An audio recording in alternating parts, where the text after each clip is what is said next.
स्वर्ग के मंदाकिनी तारों के बीच गंगा अशांत हो उठी थी। उनका जल प्रचंड वेग से बह रहा था, जैसे कोई अदृश्य शक्ति उन्हें धरती की ओर धकेल रही हो। देवतागण चिंतित नजरों से देख रहे थे, क्या पृथ्वी इस प्रलय को सहन कर पाएगी?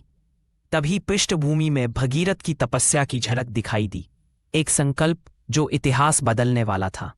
धरती सूख चुकी थी, फटी मिट्टी में से प्यास के मारे प्राणियों की कराहें निकल रही थी।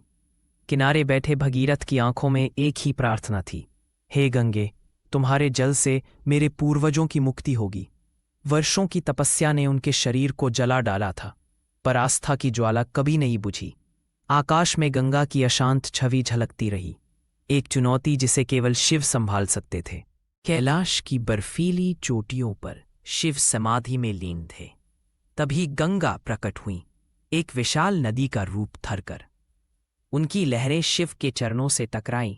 हे महादेव, मेरे प्रवाह को संभालो, नहीं तो धरती टूट जाएगी। शिव ने आंखें खोली। उनकी मुस्कान में छिपा था एक रहस्य, जैसे वे जानते थे कि यह पल इतिहास बन जाएगा। शिव ने अपनी जटाएं खोल दी। अनंत आकाश की तरह फैलती घनी केशराशि, गंगा की प्रचंड धारा उसमें समा गई, जैसे बच्चा माँ की गोद में शांत हो जाता है। उनके बालों में घूमते घूमते गंगा का वेग धीमा पड़ा, उनका रौद्र रूप शांत हुआ। शिव की एक ही मुद्रा ने सृष्टि को बचा लिया था। यह था संहारक का सृजनकर्ता बनने का क्षण।